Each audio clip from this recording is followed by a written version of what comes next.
Hey guys!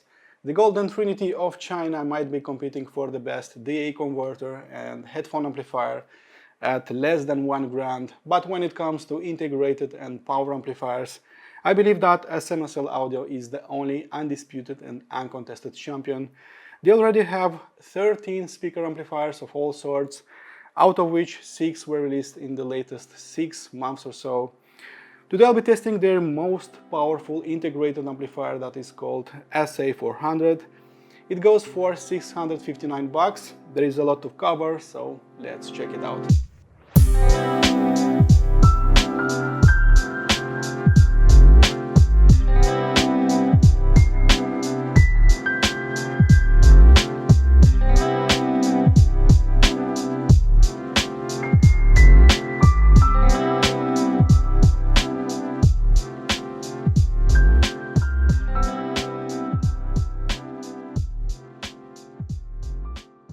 Build quality-wise, SA400 works the same path paved by the SP400 headphone amplifier that I've tested not too long ago.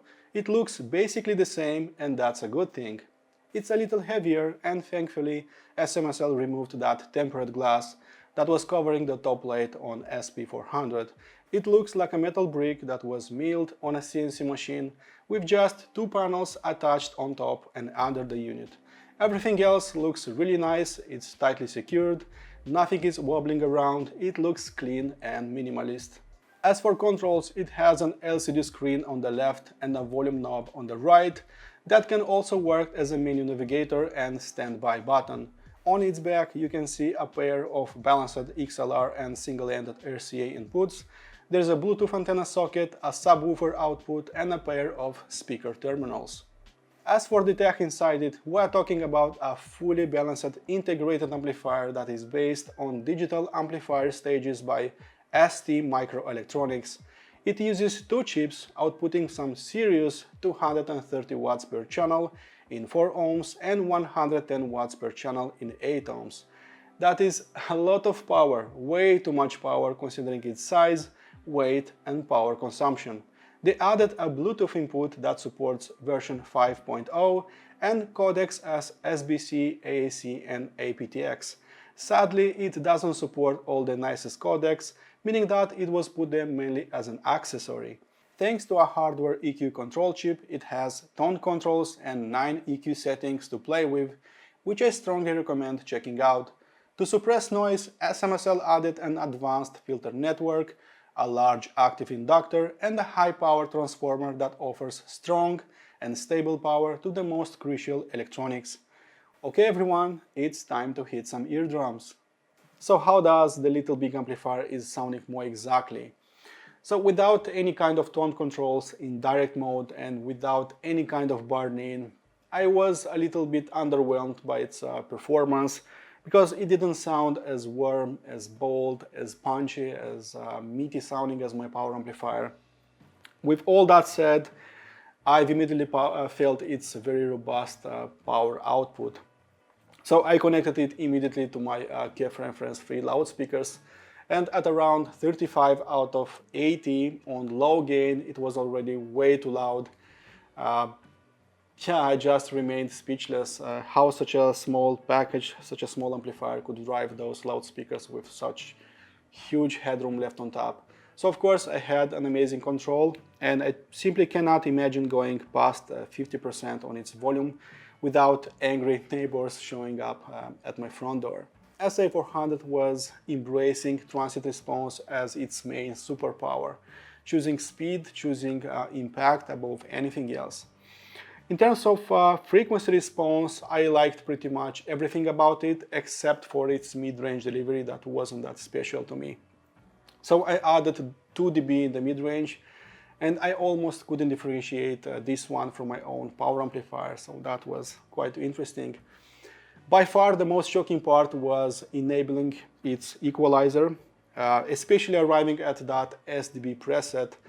I don't know exactly what SDB stands for, but it sounded even punchier in the bass, even meatier somehow in the mid-range, while relaxing the top octave just a little bit. It sounded by at least 20% more engaging and livelier, and this is how I left it for the rest of this review. In terms of noise floor, on paper it has pretty much everything. So a pretty good power supply, an MI filter, a PFC inductor. But in reality, there are two things that I dislike about it. First of all, when you power it on, there would be a mechanical coil noise coming up from its power supply from around here if you stay at less than 1 meter away. If I'm staying on the couch with music on pause, I cannot spot that. And if music starts playing, again, I cannot spot that. Secondly, those 1-inch aluminum tweeters of the Keffer Reference 3 are extremely sensitive. So much so that about half of the amplifiers that I tried at this place were a little bit noisier. And sadly, SA400 is part of that group. So if I'm pausing my music and I'm approaching those tweeters, there is a little bit of residual noise, like a hum, like a hiss, something like that. If I'm staying on the couch, I cannot hear it, and if music starts playing, again, I cannot hear that anymore. Later on, I decided connecting it to a really good power conditioner, but sadly that coil noise and that hum from the aluminum tweeters didn't go away. There seems to be a small issue with its power supply, and so far these are the biggest drawbacks of the little SA400. When it comes to transient response, this is the first digital amplifier that I'm testing, so my expectancy level is not here, not here, not here, but somewhere around here. But boy, that changed absolutely immediately after I pressed play, as SA400 was never, even for a microsecond, boring or slow sounding. This is by far the most impressive part about this amplifier. It was just going in and out instantly. It was accelerating and decelerating immediately. So this part alone, the transient response, is super impressive on the SA400. After engaging that SDB preset, it was even punchier in the bass, even more impressive, even faster sounding, even more engaging sounding. So more impressive in terms of dynamics. I personally tried choking it up with electronica music, and as hard as I've tried, it was just refusing to hit the brakes. It was never mellow, it was never slow sounding. I'm personally beyond impressed, and I'll probably try some more digital amplifiers in the future.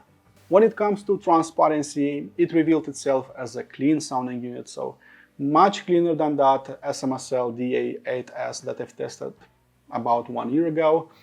Hell, even my former Cambridge Audio 851A wasn't as clean, wasn't as punchy, and wasn't as powerful sounding in a way. And apart from that slight coil noise, apart from that slight hiss from the tweeters, there wasn't really a moment when I felt that something is really missing from my music. It was always quite detailed, so it was able to show all the smallest nuances without intervening too much, without altering the voicing of those loudspeakers. So in all fairness, this one is quite a simple amplifier on the inside. It doesn't have a long signal path. It doesn't have a complicated circuitry, and maybe that added to its transparency and to a high level of detail retrieval. Sure enough, I've heard even cleaner sounding units than this at around 3 to 4 times more expensive, and that is precisely why I think that SA400 is pretty much unbeatable when it comes to transient response, when it comes to cleanness and power output, especially at this size and at this price point. Overall, it delivered clean sonics in a transparent way, and it provided plenty of micro details for my needs.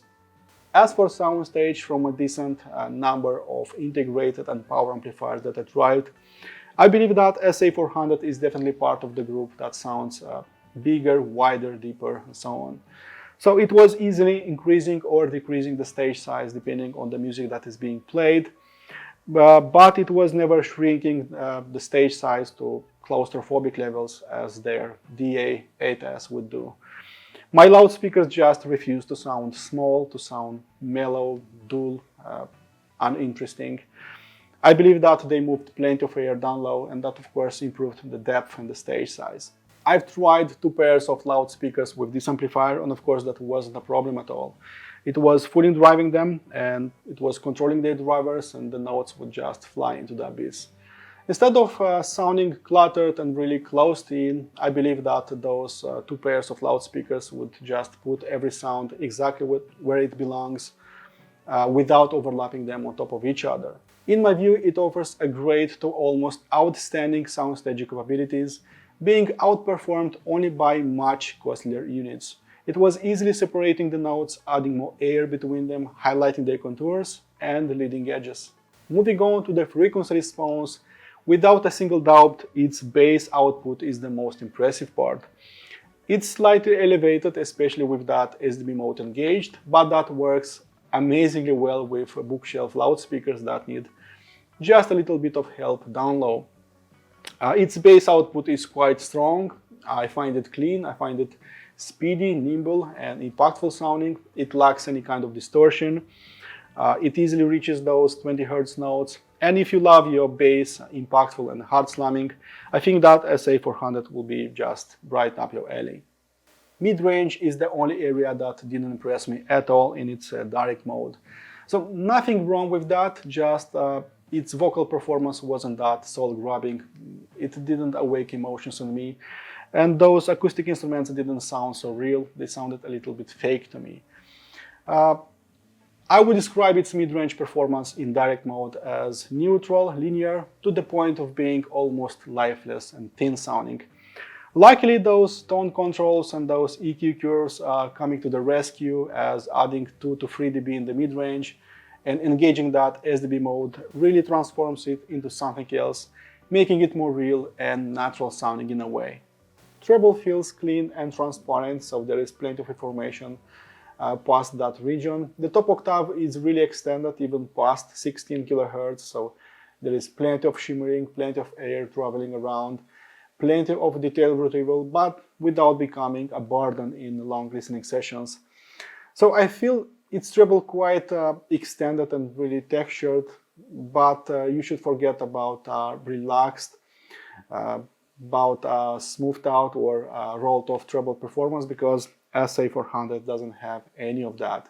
My KEF reference free are already quite impressive up top, but luckily SA400 didn't add brightness or listening fatigue, while there was some sharpness on tracks filled with tambourines, bells and cymbals. It never appeared to me as sibilant or edgy sounding. As for my conclusions, if you can overlook all the cons that I've mentioned before, then SA400 is simply an outstanding integrated amplifier to be used with bookshelf and stand floor loudspeakers with a lot of power to spare actually. From 10 integrated and power amplifiers that I tried in the last 2 years or so, I believe that SA400 was the most powerful one with the highest headroom left on tap. It had an outstanding control over my speakers, it chooses a faster pace and a very serious kick in the chest, all while being clean, detailed, open and wide sounding. Add a simple to navigate UI, tone controls and several EQ presets, and suddenly SA400 becomes a lot more interesting and much easier to integrate in warm, neutral or bright sounding setups. Okay guys, a much longer in-depth review can be found on my website. In case you want to support this channel, please subscribe to it, and as usual, listen to more music, be positive, and I'll see you next time. Cheers, bye bye.